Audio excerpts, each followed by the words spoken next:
Several years back, I wrote a post about how this couldn't possibly be a season that I was in because that season had lasted something like 20 years, and how this was more of a journey. So often we're told as mothers that this is just a season and things will change and their children will grow, and certainly they do. But when you have a large family, that season is extended. And so I was tired of trying to wrap my brain around this being a season and had chosen to see it as a journey instead.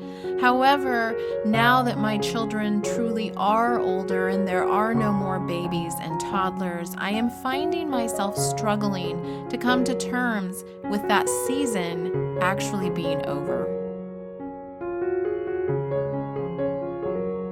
Hello, friends, and welcome to the Raising Arrows podcast. I'm Amy Roberts from raisingarrows.net, and this is episode number 177, Be Prepared for Things to Change. I had our last child, baby number 10, in 2016.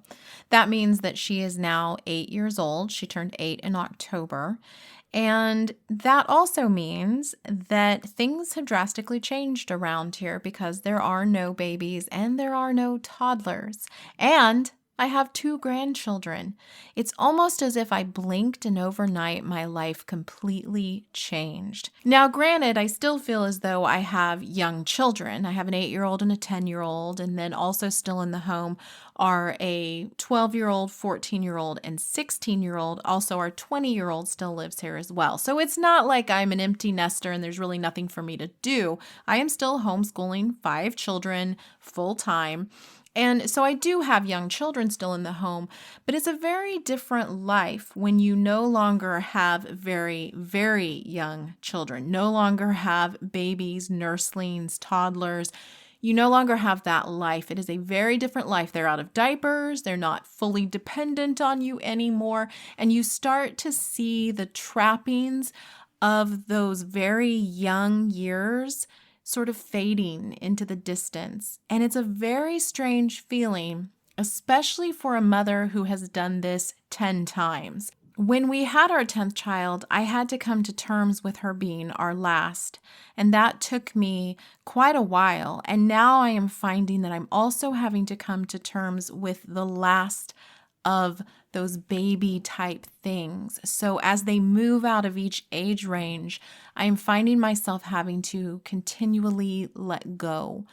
One of those things happened just recently when I realized there would be no more preschool and kindergarten curriculum. There would be no more of the fun little ABCs and 1, 2, 3s and all of the little projects and crafts that go along with those younger years. Things like the peaceful preschool. It would be no more. A year of learning, the Winnie the Pooh 100-Acre Wood curriculum that she has that I will no longer be doing. None of those things can be a part of my homeschool anymore because my children are too old for those things. I'm having to grow up with them and realize what that means for me as a mother. It's a completely different season. Now, as I said at the top of the podcast, I wrote a post several years ago where I was sort of laying out there the fact that this couldn't possibly be a season because it had lasted 20 years and seasons don't last that long. For me as a large family mom, the seasons are much more drawn out because I do have babies and toddlers much longer than other nuclear families have. I saw it more as a journey, a path that I was taking, and each part of the path had its own set of scenery, its own set of circumstances and problems I needed to face, as well as joys I needed to revel in. And so that is what I'm having to teach myself all over again. My feelings back then when I wrote that post was more one of feeling like this had been a really long season, and I was trying to work through the fact that it wasn't just going away. It was continual, and it had been continual for many years, and how I had to make peace with that. And now as I'm coming to a different part of my journey, a different season, if you will, I am having to come to terms with that as well. I'm having to realize that there are parts of my life that are over now. There are pages that have been turned. And while I will catch glimpses of myself in my grandchildren and how I relate to them, I will never again be that mother. I will remember fondly. I will put on my rose-colored glasses and I will remember what it was like to nurse a baby and to take care of all these little children around me. And I will remember this all fondly, despite the fact that when I was living it, I was probably a little more overwhelmed than enjoying all of it. There were definitely times where I could see the forest for the trees and I felt a deep sense of satisfaction and joy in my mothering. But a lot of times I know that I was overwhelmed and I was just trying to survive the next stage, figure out what I needed to do. There was a lot of moving parts and pieces, and it was a very physically active lifestyle where I was just busy moving from here to there. And I'm still very physically active. It's just totally different. They are not so dependent on me physically, other than me needing to drive places and get things for them and check in on stuff that they're doing. But it is more mentally and emotionally taxing than it ever was when they were all just tiny little people. I originally thought I was going to entitle this podcast, Be Prepared for Things to Change, but I really felt like I needed to encapsulate that idea of seasons and that changing of the seasons and the journey along this path where things are continually changing. And yes, you do need to be prepared, but you can never be fully prepared for what happens as you take this journey of motherhood. It breaks your heart at times. It grows your heart at times. It definitely challenges you. It definitely teaches you many, many things. And this new season is also teaching me things. I would like to think that I grew into this gracefully and that I became the new mother gracefully, but I don't believe I did. I think I've done a lot of kicking and screaming, trying to figure out and reconcile who I am now that I have an 8-year-old instead of a baby, now that I have 5 kids in the homeschool rather than 7, 8, 9, 10. I have had to really change my perspective and not spend a lot of time lamenting. Certainly, I'm quite nostalgic. There are times when the nostalgia almost overwhelms me. It is almost the stop dead in your tracks and remember what it was like and feel sad for a moment about missing the fact that your 26, almost 27-year-old is no longer a little toddler telling you all his little stories and showing you all his cars. And I just have to reconcile all of that in my head. And there are times when I do it quite well. And then there are times when I just feel a deep sadness, a sadness I wasn't expecting. Now, I also have a deep sense of pride. I hope that's not wrong of me to feel that way, but I do have a deep sense of pride in who my children have become. They are friends to me now. I enjoy my older children immensely. It's been so wonderful to have young adults in the house, coming back home. I feel a deep sense of satisfaction and gratification at who my older children have become. And I pray that my younger children will also become these amazing adults that I actually find myself befriending more than mothering. Now, we've had some bumpy places along the road, certainly. Some of you know that one of our children got his girlfriend pregnant at 16, and they are now married and they have 2 children. That's where my grandchildren come from. There was a lot that I had to reconcile there as well. And at some point, I will talk about that on the podcast, but I have wanted to give myself some time and space with all of it because it was such a rocky place in my mothering that I needed to have some perspective. And a lot of times you kind of have to have some time, space, and distance to allow yourself to really reflect on what happened, how you handled it, would you have done anything differently, and then just to see where it all came to. Because it's not a good gauge when you're in the moment with it. Just as mothering those little tiny people, you're not really going to gauge that real well when you're inside of it. And I know I was writing blogs and I was talking about it all the time when I was in the midst of all of that. And it was helpful to me and helpful to others. But as far as whether or not you could tell if anything you were doing was making a difference, you don't see that fruit until much later. And so for me, talking about my son and his teenage girlfriend and their very young marriage and their little baby and now babies, I was not quite ready to share about that. Now I'm feeling more and more like I can kind of give a better picture, a better overview to share with all of you. And I do want to share that because I feel like it's something that is not talked about enough. The troubles that we have in parenting, we talk about the things that are kind of okay to talk about, but we don't broach those taboo subjects, those really deep, hard mothering moments. And obviously, we don't want to be judged for them. And we don't really want to throw our children under the bus in any way, shape, or form. And so that's why I am really wanting to be very careful with that. But I wanted to share just a little bit of that to share that my mothering has not been perfect. Your mothering will not be perfect. There will be things that happen along this journey, particularly as you start coming out of this season of little tiny babies and toddlers, where you will start to see some major things happen. And how you handle those is an opportunity for growth for you, for your children, and it is also a direct reflection of your relationship with Jesus Christ.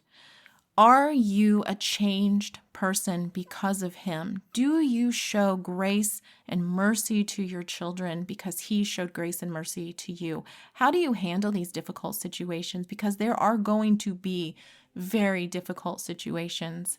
You may find yourself feeling as if you caused some of those situations. You may find yourself wondering how this could have possibly happened because you thought you were doing everything right.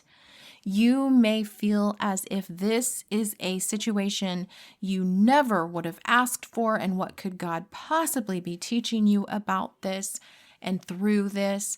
And you just have to lean into the fact that in our humanity, God is still good. God still loves us, and we have to just keep pointing our children and ourselves back to the good news of Jesus Christ. So I would say the biggest thing you have to do in order to be prepared for this change of seasons is to continually lean into the gospel. You need to be preaching the gospel to yourself and to your children day in and day out. You are not going to do this perfectly, and you have to accept that this is not a works-based faith. You aren't going to get merit points because you did it all right, and you can't do it all right anyway. So lean into the fact that Jesus already paid it all, and you are just a steward of what God has given you, and he is really the one who is in charge. So often as a Christian and a homeschooling mother, we want to place rules and regulations and boundaries on everything we do because we believe that ABC is going to equal XYZ if we just do it all perfectly. I actually did a podcast back when all of this stuff was going on with our 16-year-old. It was podcast number 128, Holier Than Thou Homeschoolers. And in that podcast, I talk about the fact that there are people who truly believe that if you do all of this right, you are going to get the right result.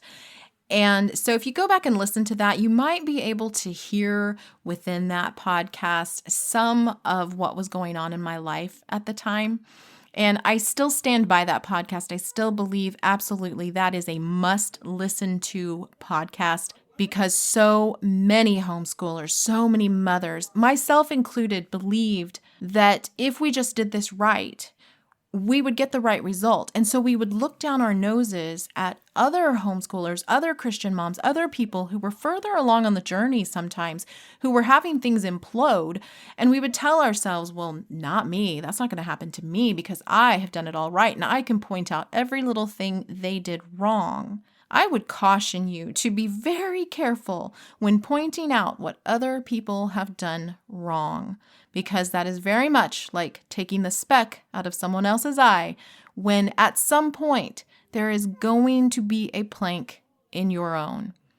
Everything needs to be done with grace and mercy and love and with the intention of reconciliation. And so often we as Christian homeschoolers look down our noses and think that we are better than other people because we are doing the right thing. And that is just not the way of the Lord. So please be careful with that, especially as these seasons are changing for you, because you're going to be humbled. Trust me, you're going to be humbled. Every step of this motherhood walk is a moment to be on your knees, humbled in prayer before the Lord. And as our children get older, as we're walking along this path of motherhood, the scenery changes. The way that our path curves and bends, and the foliage around us, and sometimes the beauty and sometimes the storms, it's all changing. And it all becomes part of the tapestry, the map, if you will, of our motherhood. It becomes a part of our lives. It becomes a part of our history, and it becomes part of who we are. And it allows us to honor God and to share the Lord and how He saw us through all of these different parts of our map during the storms and during the good times, the sunshine, the beautiful foliage overhead, where we're just having a great time. And then, like I said, with the storms where things were rotten and awful and you didn't know how you were going to make it through, the Lord is always there. And so as we take this journey, being prepared to change with the seasons and being prepared to adjust often means that we simply just keep putting one foot in front of the other and doing the next thing, as Elizabeth Elliot says. There are things that I used to think I would never do. There are things I thought I would never change, never reconsider. They were just set in stone rules. And now that I am older, I think that whole thought process of, well, mom and dad got kind of lax in their old age. And, when I was a kid, my parents were really tough on us, and they're not tough at all on my younger siblings. Some of that comes from the fact that we do chill out as we get older. As we go further along on this journey, we realize some of the stuff that were hills to die on way back when are not hills to die on. We were super overzealous about certain things that did not matter. And now that we are more mature, we realize those things didn't matter. And I will tell you the truth, I have gone back and apologized to my older children for some of the things that I thought were hills to die on and that I have changed my tune on. There are things that are different in our home life now that would never have been this way back when. So it's interesting to see. I know some of my older children are like, why is this not a thing anymore? And I've had to explain that I grew up. Just like you grew up, I grew up too. I was doing this alongside you. I wasn't very good at it. I still don't know that I'm very good at it, but I'm doing the best that I can. And I think that's what our kids need from us. They need honesty. They need us to say we're sorry. They need us to be humble, and they need us to continue to guide, even when we haven't really gotten it right some of the time. So all this to say, when a season comes to an end, there is always another season beyond that. It's a different season, and you have to navigate that one, and it's going to take you some time. It's going to take you some time to grieve the end of an old season and to learn the ropes of the new season. But something that doesn't change is the Lord. And so in the old season, you can see His goodness and blessings and His mercy as you went through that. And in the new season, you can count on the fact that He is still going to be there. So yes, my seasons have changed. My journey is in a different place on the map. And I am learning the ropes of this new season. But the good thing is my compass has not changed. May you have a blessed week, my friends, and we'll see you next time on the Raising Arrows podcast.